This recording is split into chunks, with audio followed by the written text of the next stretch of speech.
Hey guys, so we have a Kenmore 90 series washer here, and we have a little issue where the water doesn't want to drain, just stays there. So when you do a regular load, it works fine, but when you want to drain it, it doesn't work. So after doing some troubleshooting, I found that this switch is broken, so this means that you have to replace that. But instead of replacing it, there's another option, which is to bypass that. I'll show you a quick tutorial on how to bypass that lid switch. So step one is to remove these side covers. Might be a little tricky, so just make sure you are gentle with it. Then a couple screws, one's right here, other one's down there. Unscrew that.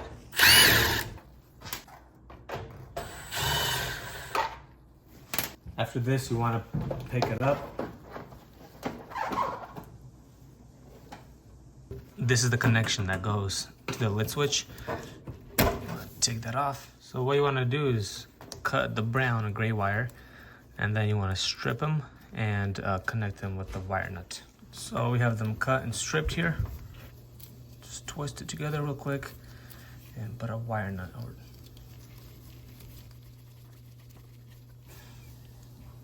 It doesn't matter if you put the switch back on or not, it won't make a difference.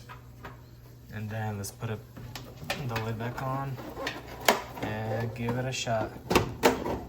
So before you screw it on permanently, make sure you test it out.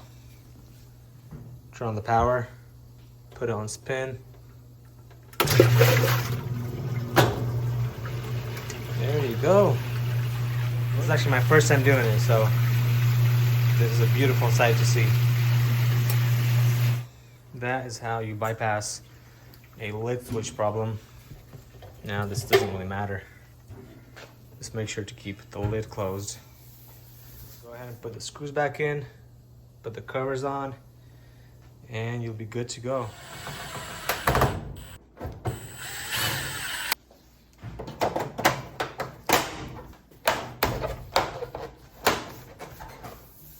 And there we go, friends.